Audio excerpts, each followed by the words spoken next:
بسم اللہ الرحمن الرحیم۔ السلام علیکم ورحمۃ اللہ وبرکاتہ۔ ناظرین، میں ہوں آپ کا ہوسٹ حافظ محمد مامون اصغر، اور پیس ٹی وی اسٹوڈیو سے میں آپ کو خوش آمدید کہتا ہوں۔ اصلاح عقیدہ کے پروگرامز کا سلسلہ جاری ہے، اور جس میں ہم بات کر رہے ہیں کہ کتابوں پر ایک مسلمان کا کیا عقیدہ ہونا چاہیے۔ اسی سلسلے میں اس موضوع پہ بات کرنے کے لیے ہمارے ساتھ موجود ہیں ابو انشاء قاری خلیل الرحمن جاوید صاحب۔ قاری صاحب، ہم آپ کو خوش آمدید کہتے ہیں۔ شکریہ، جزاک اللہ۔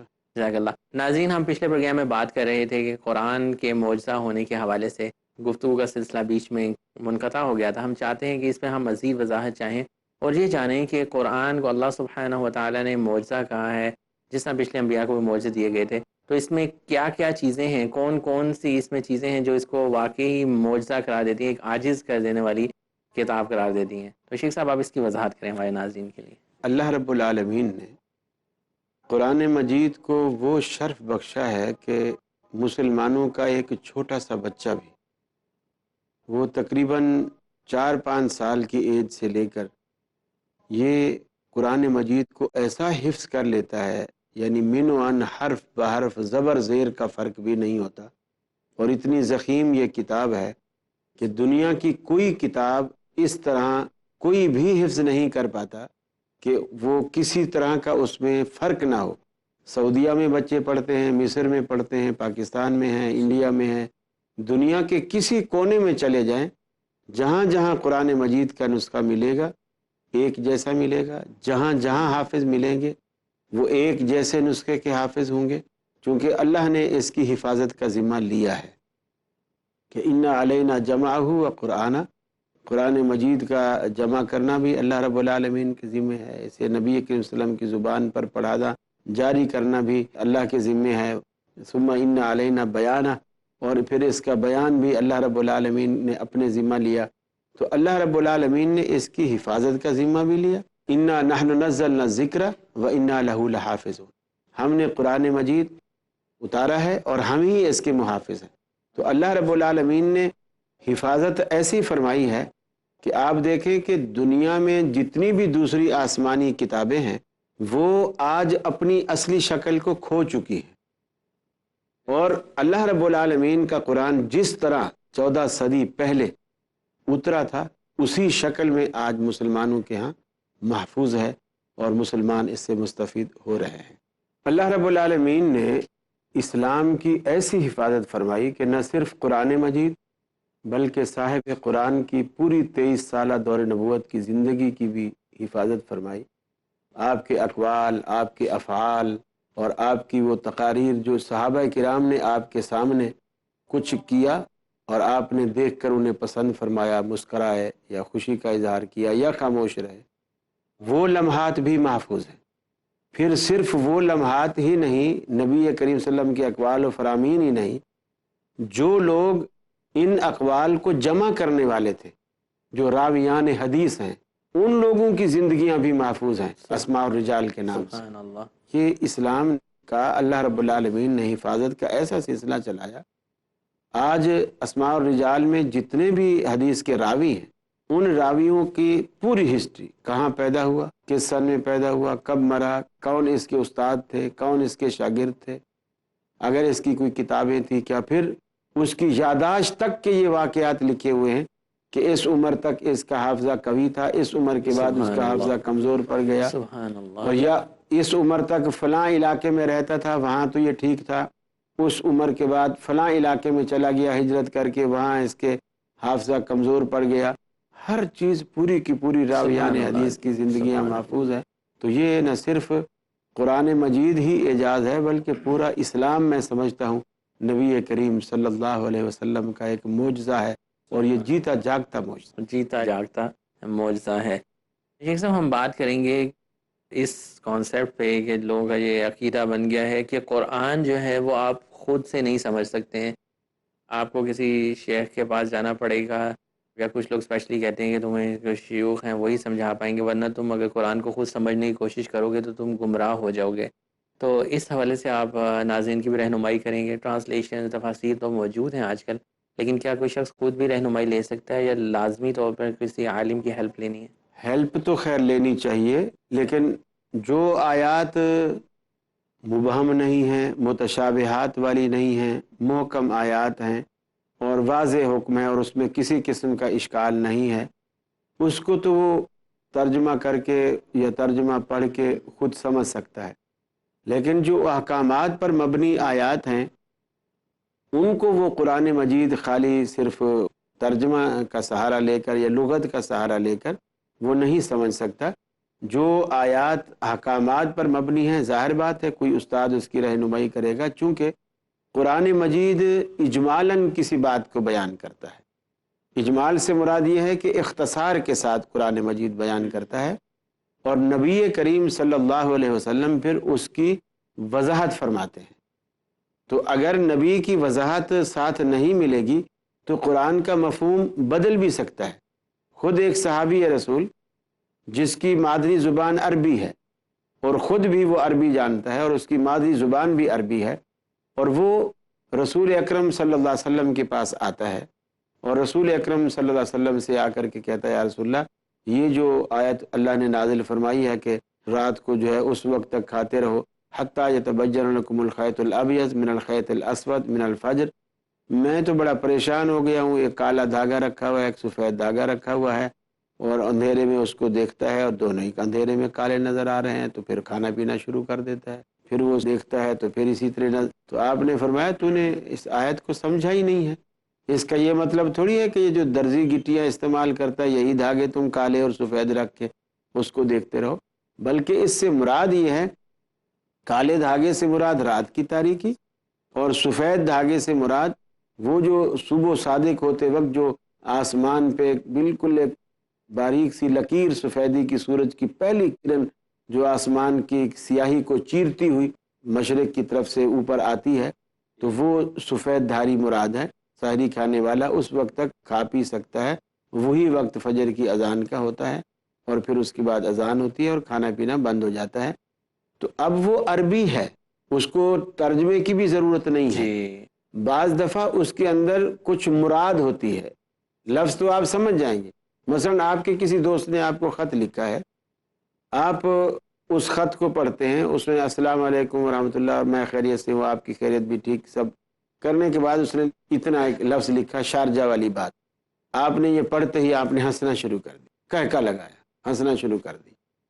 اب میں نے آپ سے خط لے لیا، وہ اردو میں ہے اور میں پڑھ سکتا ہوں، میں نے اس کو پڑھا، جو آپ نے پڑھا تو میں نے پڑھا، اور میں نے شارجہ والی بات بھی پڑھی، جی لیکن مجھے ہنسی نہیں آئی، نہیں آئی۔ اس لیے کہ لفظ میں نے پڑھ لیا ہے، لیکن اس کے لفظ کے پس منظر میں ایک کیا بات چھپی ہے جو اس نے اشارہ کیا ہے آپ کو، وہ تو خط لکھنے والا جانتا ہے، یا جس کو خط لکھا گیا وہی جانتا ہے۔ تو قرآن مجید کے اندر جو اسرار و رموز ہیں وہ لفظوں میں نظر نہیں آتے، اور وہ گہرائی میں جا کے وہ پھر وہی بتا سکتا ہے جو ان رازوں سے واقف ہو، اور ان رازوں سے سوائے نبی کے اور کوئی واقف نہیں ہے۔ تو قرآن مجید کو ہم سمجھیں گے تو نبی کریم صلی اللہ علیہ وسلم کی زبان اقدس سے سمجھیں گے تو ہم صحیح طریقے پر پہنچ سکیں گے۔ اب جیسے قرآن مجید میں فرمایا جیسے اقیم الصلاۃ، نماز کو قائم کرو، اب قرآن نے کہہ دیا، اب ایک شخص نے ترجمہ پڑھا ہے، ٹھیک ہے، وہ کہتا ہے نماز قائم کرو۔ اب یہ نماز کیا چیز ہے، یہ صلاۃ کیا چیز ہے، یہ قرآن نہیں بتاتا کہ اس میں ایک رکعت ہے، پھر ایک رکعت میں قیام ایک ہے، سجدے دو ہیں، رکوع ایک ہے، پھر اس نماز کی اتنی، پھر قیام میں یہ پڑھنا ہے، رکوع میں یہ ہے، اتحیات میں یہ نبی کریم صلی اللہ علیہ وسلم نے فرمایا صلو کما رأیتمونی اصلی۔ قرآن نے اجمالاً ایک حکم کر دیا، نبی کریم نے اس کی وضاحت کی۔ تو اب عالم کا سہارا اس لیے ضروری ہوتا ہے کہ جو آدمی صرف قرآن مجید کا ترجمہ پڑھ رہا ہے اس کے ذہن میں جو نبی کریم صلی اللہ علیہ وسلم کے فرامین جو اس آیت کی توضیح اور تشریح پر مبنی ہیں وہ اس کے ذہن میں موجود نہیں ہے، تو اس لیے عالم کا سہارا لینا ضروری ہے۔ لیکن اگر کوئی شخص علم رکھتا ہے واقعی تو پھر علم رکھنے کے بعد پھر وہ اگر اپنی خود اسٹڈی بھی کرتا ہے تو بے شک وہ اسٹڈی کرے، اس کو مفید ہے، کیونکہ ساری زندگی تو استاد نہیں پڑھاتے۔ ہر مدرسے والے نے اپنا ایک نصاب بنایا ہوا، کسی کا 12 سال کا، کسی کا 8 سال کا، کسی کا 6 سال کا، اس کے بعد وہ استاد کے دائرے سے باہر آ جاتا ہے۔ اب وہ جو کچھ کرے گا وہ سیلف اسٹڈی کرے گا، لیکن وہ جو استاد والی رہنمائی اسے حاصل ہوگی وہ اسے اب فائدہ دے گی، فائدہ دے گی، اس کی بیس بنائے گی۔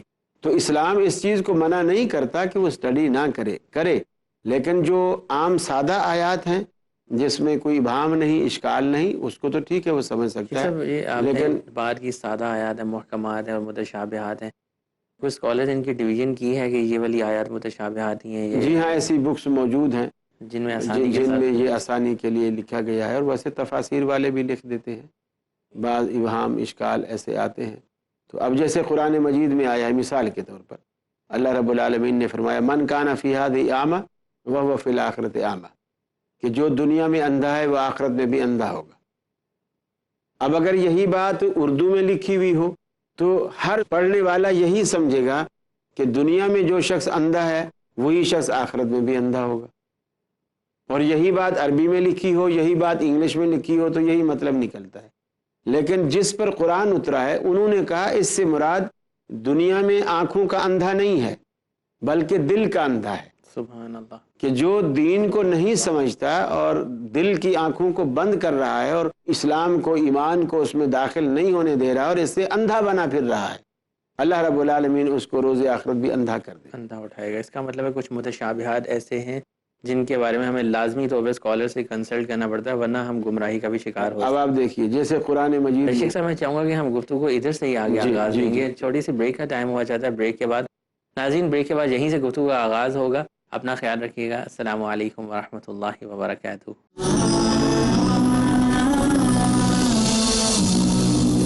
بسم اللہ الرحمن الرحیم۔ السلام علیکم ورحمۃ اللہ وبرکاتہ۔ ناظرین آپ کو ایک دفعہ پھر بریک کے بعد خوش آمدید کہتا ہوں۔ ہمارے ساتھ موجود ہیں ابو انشاء قاری خلیل الرحمان جاوید۔ بریک پہ جانے سے پہلے ہم گفتگو کر رہے تھے کہ قرآن مجید کو سمجھنے کے لیے یقیناً عالم کی ہی ضرورت پڑے گی یا انسان کسی تفسیر یا ٹرانسلیشن سے سمجھ سکتا ہے قرآن پاک کو، اور آپ نے اس کی وضاحت کی کہ کچھ ایسے متشابہات ہیں جو یقیناً جس کے لیے ہمیں کسی اسکالر کی، نالجبل پرسن کی ضرورت پڑتی ہے، ورنہ ہم گمراہ ہو سکتے ہیں۔ جیسے قرآن مجید میں ہے کہ اللہ رب العالمین نے جو حرمت والے رشتے بیان کیے نا سورہ نساء میں، حرمت علیکم امہاتکم وبناتکم واخواتکم، تو ان میں ایک یہ بھی حرام کیا کہ ان تجمعوا بین الاختین، کہ تم دو بہنوں کو ایک شخص کے نکاح میں جمع نہیں کر سکتے۔ دو بہنیں یعنی ایک شخص نے اگر کسی لڑکی سے شادی کی ہے تو اب وہ اس سے شادی رہتے ہوئے، نکاح برقرار رہتے ہوئے اپنی سالی سے شادی نہیں کر سکتا، نہیں کر سکتا۔ ٹھیک، یہ حرام ہے۔ اب ایک شخص ترجمہ پڑھتا ہے اور وہ صرف اسی پر عمل کرتا ہے کہ جی ٹھیک ہے دو بہنیں جمع نہیں کر سکتا، باقی تو سب کچھ جمع کر سکتا ہے، 4 تک تو شادیاں کر سکتا ہے۔ نبی کریم صلی اللہ علیہ وسلم نے 2 رشتے اور جمع کرنے سے منع فرمایا صحیح جو بات۔ قرآن مجید میں نہیں ہے۔ سبحان اللہ، سبحان اللہ۔ نبی کریم صلی اللہ علیہ وسلم نے فرمایا وہ جو عورت جس سے تم نے شادی کی ہے اس کی بھانجی، اس کو بھی جمع نہیں کر سکتے اس کے ساتھ، اور اس کی بھتیجی اس کو بھی جمع نہیں کر سکتے، یعنی اس کے بھائی کی بیٹی، اور بہن کی بیٹی۔ بہن کی بیٹی، دونوں اس کو جمع نہیں کر سکتے۔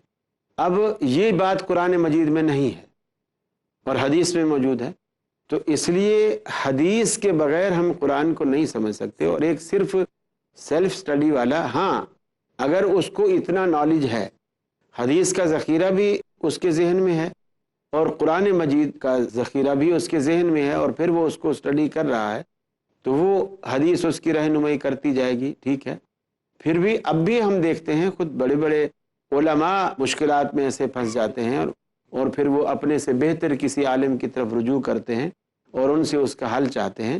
تو ٹھیک ہے، قرآن مجید کو اللہ نے کہا ہے کہ وَلَقَدْ يَسَّرْنَا الْقُرْآنَ لِلذِّكْرِ فَهَلْ مِن مُدَّكِرٍ، کہ ہم نے قرآن کو تمہارے فہم کے لیے آسان کیا ہے، کوئی ہے اسے سمجھنے والا؟ یہ قرآن نے دعوت فکر دی ہے، لیکن تقاضے وہی پورے کرنے پڑیں گے جو اس کے سمجھنے کا حق ہے، ورنہ گمراہی کے چانسز بڑھ جاتے ہیں۔ بڑھ جاتے ہیں۔ یہ جو ٹرانسلیشن آج کل گاڑیوں میں بھی ہم سنتے ہیں، ریڈیو اسٹیشن پہ لگی ہوتی ہیں، یا یو ایس بیز میں لوگ لے کے پلیئرز میں چلاتے ہیں، تو یہ ٹرانسلیشن سننے سے بھی گمراہی کا اندیشہ ہے؟ نہیں، وہ ثواب ہے، وہ ثواب ہے۔ جی ٹھیک۔ کیونکہ وہ ایسا ہے جیسے آپ قرآن مجید کو سمجھ کر پڑھنا چاہ رہے ہیں، تو پھر اس میں طریقہ یہ ہوگا کہ پھر آپ نے جب کوئی ایسی بات آپ کے کانوں میں پڑی جو آپ کی سمجھ میں نہیں آئی، تو اب آپ کا مسئلہ جو ہے وہ یو ایس بی سے، کمپیوٹر سے حل نہیں ہوگا، اب آپ کسی عالم سے رجوع عالم کریں، سے رجوع بس۔ کریں گے۔ وہ بات حل ہو جائے گی، پھر آپ سنتے رہیں۔ ماشاءاللہ، بہت اچھی آپ نے رہنمائی فرمائی۔ قرآن پاک کو ہم دیکھتے ہیں، قرآن سے پہلے اور بھی بہت ساری کتابیں موجود تھیں۔ قرآن میں آپ نے بتایا اللہ سبحانہ و تعالیٰ نے احکامات دیے ہیں ہمیں بہت سارے اچھی زندگی گزارنے کے لیے۔ قرآن سے پہلے کی جو کتابیں ہیں، تورات، زبور، انجیل، ان کی ہم بات کرتے ہیں، ان کے اندر جو مواد تھا، ان کے اندر جو کانٹینٹ موجود تھا، کیا وہ بھی اسی طرح جامعہ قسم کا تھا؟ ہر دور کے لیے ایک مکمل اس کے اندر ہمیں رہنمائی ملتی ہے؟ وہ جو چیزیں پہلی کتب میں تھیں وہ اس دور کے لیے تھی، اور قرآن مجید ہر دور کے تقاضے پورے کرتا ہے۔ یعنی اب دیکھو نا، 1400 سال گزر گئے، اس قرآن مجید کے بعد اللہ رب العالمین نے کسی اور کتاب کی ضرورت محسوس نہیں کی، اور قیامت تک محسوس نہیں کی، سبحان اللہ۔ کہ اللہ رب العالمین نے یوں سمجھو کہ آدم علیہ الصلاۃ والسلام سے، نوح علیہ الصلاۃ والسلام سے جس کتاب شریعت کا آغاز اللہ رب العالمین نے کیا تھا، وہ ہر دور میں اس کو پھیلاتا رہا، اللہ پھیلاتا رہا، پھیلاتا رہا۔ جیسے جیسے دور بڑھتے گئے، ادوار آتے گئے، یہ بالکل ایسے ہے جیسے پرکار کے دو سرے ہوتے ہیں نا، جیومیٹری باکس میں جو پرکار ہوتا ہے اس کے جو دو سرے ہوتے ہیں، ایک سرا ایسا ہوتا ہے جو فکس ہوتا ہے، وہ سرا ہے جو ہر دور میں ایک رہا، وہ ہے توحید۔ یہ کسی دور میں نہیں بدلی، یہ پرکار کا وہ سرا ہے جو فکس ہے۔ وہ جو پینسل والا سرا ہے وہ شریعت کا سرا ہے، یہ اس کو اللہ ہر دور میں تھوڑا تھوڑا بڑھاتا رہا، بڑھاتا رہا، بڑھاتا رہا، یہ دائرہ۔ پھر ایک وقت ایسا آتا ہے کہ پرکار اپنی فل سائز پہ کھل جاتی ہے، پھر وہ آپ ایک بڑا دائرہ کھینچ دیتے ہیں، اور اس سے پھر بڑا دائرہ اس پرکار سے آپ نہیں کھینچتے۔ تو یہ قرآن مجید جب نازل ہوا اور نبی کریم صلی اللہ علیہ وسلم کا دور آیا، تو اللہ رب العالمین نے شریعت کی اس پرکار کو اس کے فل سائز پہ کھول دی۔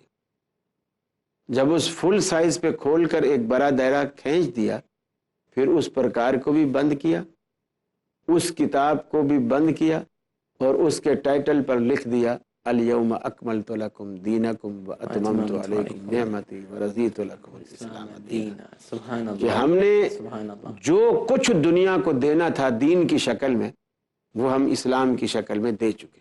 نہ صرف دے چکے بلکہ ہم مکمل دے چکے۔ اکملت لکم دینکم، آج کے دن ہم نے تم پر تکمیل دین کر دی، دین مکمل ہو گیا۔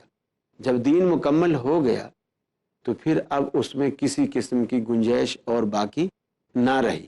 تو اللہ رب العالمین نے تکمیل اسلام میں کی، آغاز وہاں سے کیا، اور وہ شریعتیں اسلام کی بنسبت کمزور تھی کہ وہ صرف ایک بستی، ایک علاقے، ایک قوم، ایک خاندان، ایک قبیلے کی ضرورت پوری کرتی تھی، اس لیے کہ وہ انبیاء بھی جو آئے وہ اپنی اپنی قوم کی طرف آئے۔ لیکن جب نبی کریم صلی اللہ علیہ وسلم کی باری آئی صلی تو اللہ آپ نے علیہ فقال یا قوم نہیں کہا، بلکہ فرمایا یا ایھا الناس انی رسول اللہ الیکم جمیعا، کہ اے کائنات کے لوگوں، میں تم سب کی طرف اللہ رب العالمین کا رسول بنا کر رسول بھیجا بنا گیا کر ہوں۔ بھیجا ہوں۔ تو یہ وہ قرآن مجید کی اور اسلام کی حقانیت بھی ہے، اور اسلام کی یہ وسعت بھی ہے، اور اسلام کی یہ ضخامت بھی ہے، جو پوری کی پوری کائنات کی ضرورتوں کو یہ پورا کر یقیناً قرآن مجید تو ایک مکمل ضابطۂ ضابطہ حیات حیات۔ ہے۔ شیخ صاحب یہ بتائیے کہ مختلف صحائف بھی ہمیں ملتے ہیں، جیسے پچھلے پروگرام میں آپ نے تھوڑا ذکر ان کا کیا تھا، تو صحائف کے اوپر بھی ہمارا عقیدہ اسی طرح سے ہے جس طرح سے ان کتابوں کے جی اوپر ہاں، ہے؟ یہی مانیں گے کہ اللہ نے صحیفے بھی اتارے تھے، لیکن ہمیں ان کا پتہ نہیں ہے، ان کا نام نہیں معلوم۔ کچھ کا نام ہے صحف ابراہیم و موسیٰ، تو اب وہ کیا ہیں، اس میں کیا کیا باتیں ہیں، اب یہ باتیں تو ہمیں ظاہر بات ہے وہ سابقہ کتب سے ملتی ہیں، تو وہ ساری تحریف شدہ ہیں، تو ہم تصدیق بھی نہیں کر سکتے، تکذیب بھی صحیح۔ نہیں کر سکتے، اس بارے میں ہمارا کہ لیکن یوں ایمان رکھیں گے کہ ہاں اللہ نے اتارے تھے، ابراہیم علیہ السلام کو بھی دیے تھے، موسیٰ علیہ السلام کو بھی دیے تھے، اس میں کیا تھا یہ ہماری نالج میں نہیں ہے۔ صحائف کے حوالے سے تو آپ نے الحمدللہ وضاحت کی کہ اس میں جو ہے یہ سمجھ لیں کہ مختصر کتابیں تھیں، اور مختلف انبیاء کرام کے اوپر اللہ سبحانہ و تعالیٰ نے وقتاً فوقتاً جب ضرورت ہوئی۔ میں یہ چاہتا ہوں کہ جو صحائف تھے یہ کیا مکمل تختیوں کی صورت میں ہوتے تھے، اور جو دوسری کتابیں ہیں وہ بھی مکمل کتابوں کی صورت میں نازل ہوئی؟ تختیوں کی شکل میں جو ذکر ملتا ہے وہ صرف تورات کا ملتا ہے، جو اللہ رب العالمین نے اسی طرح لکھی لکھائی کتاب تختیوں کی صورت میں اتاری۔ قرآن مجید بھی اس طرح لکھا ہوا نہیں آیا، اسی لیے یہودی اکثر کہتے تھے کہ ہماری تو کتاب جو ہے وہ اوپر سے لکھی ہوئی اسی طرح آئی ہے، اور تمہارا تو قرآن لوگوں نے لکھا ہے، اس طرح صحیح۔ کیا ہے۔ اور اب آپ دیکھیں کہ جو لوگوں نے لکھا ہے وہ محفوظ ہے، اور جو آسمان سے تختیاں اتری ہیں وہ غیر محفوظ ہیں، اس لیے کہ اللہ رب العالمین نے اس کی اپنے ذمہ لے کر اس کی حفاظت کرائی۔ صحیح۔ ہم اس بارے میں اپنے ذہن میں کیا عقیدہ بٹھائیں گے کہ اللہ سبحانہ و تعالیٰ نے قرآن تھوڑا تھوڑا کر کے ہمارے پہ نازل کیا ہے، اس کے پیچھے کیا حکمتیں ہمارے ذہن میں ہونی چاہیے؟ یقیناً جیسے جیسے حالات اور جیسے جیسے واقعات آتے چلے گئے اور جیسے جیسے لوگوں کو مسائل درپیش ہوتے چلے گئے، اللہ رب العالمین نے اس طرح قرآن مجید کو دھیرے دھیرے دھیرے دھیرے اتارا، اور خاص کر جو شروع کا مکی حصہ ہے، جو نبی کریم صلی اللہ علیہ وسلم نے ہجرت سے پہلے اپنی زندگی مکے میں گزاری، قرآن مجید کی دو حصے ہیں، کچھ حصہ مکی ہے اور کچھ حصہ مدنی ہے، اور یہ مکی اور مدنی صورتوں کی تقسیم اسی بنیاد پر ہے کہ ہجرت سے پہلے قرآن مجید کا جو حصہ نازل ہوا ہے، چاہے آپ کہیں بھی تھے، چاہے کسی جنگ کے سفر میں تھے یا کسی اور سفر میں تھے، وہ ہجرت سے پہلے جو حصہ اترا ہے وہ سارا مکی ہے، مکی ہے۔ سبحان اللہ۔ اور جو حصہ ہجرت کے بعد اترا ہے وہ صورتیں سارے وہ حصہ مدنی کہلاتا ہے۔ تو یہ جو دو حصوں میں تقسیم کی گئی، تو وہ جو مکی حصہ ہے اس حصے میں اللہ تعالیٰ نے زیادہ تر جو احکامات دیے ہیں وہ عقائد سے متعلق ہے، سبحان اللہ۔ یعنی شرک کا رد ہوا، توحید کا اس بات، مرنے کے بعد جی اٹھنے پر ایمان اور یقین، تاکہ لوگوں کا عقیدہ بنے۔ ان لوگوں کا عقیدہ نہیں تھا کہ مرنے کے بعد بھی کوئی زندگی ہے۔ اسی طرح آخرت پر، اسی طرح جنت پر، دوزخ پر 13 سال تک قرآن مجید جو دھیرے دھیرے اترتا رہا، ان کی زمین بنتی رہی۔ جیسے بیج بوتے ہیں نا، تو بیج بونے سے پہلے کسان ایسے نہیں بھی زمین پڑی ہوتی ہے، دانہ ڈالا اور پانی ڈالا اور فصل ہو گئی، اس کے لیے پہلے زمین کی تیاری کرتا ہے۔ تو اللہ رب العالمین نے 13 سال تک دل کی جو زمین ہے وہ تیار کی، تاکہ ایمان کا بوٹا اس میں لگ سکے۔ جب زمین تیار ہو گئی، اللہ رب العالمین نے ان کو ہدایت دی، ان کو ایمان کی دولت سے نوازا۔ پھر جب آپ ہجرت کر کے مدینے چلے گئے، تو مدینے میں پہنچتے ہی اسلام کا وہ سارا ذخیرہ، جتنے بھی احکامات ہیں، چاہے وہ جہاد سے متعلق، نماز سے متعلق اور وصیت سے متعلق، جو بھی احکامات ہیں حلال حرام سے متعلق، وہ باقی 10 سالوں میں اللہ تعالیٰ نے سارے نازل کیے۔ سبحان اللہ، ماشاء تو اللہ۔ دھیرے دھیرے کی حکمت، جیسے جیسے لوگوں جیسے جیسے کو مسائل پیش آتے گئے، رہے۔ اللہ نے اس کا حل قرآن مجید میں پیش کیا، اور جبریل امین حکم لے کر کے آ گئے۔ صحیح، نبی صلی اللہ علیہ وسلم لوگوں کو ان کے بارے میں بتا دیتے ہیں۔ ناظرین، یہاں پہ پروگرام کا وقت مکمل ہوا چاہتا ہے، ہم انشاءاللہ اگلے پروگرام میں بھی گفتگو جاری رکھیں گے۔ دیکھتے رہیے گا پیس ٹی وی اردو۔ السلام علیکم ورحمۃ اللہ وبرکاتہ۔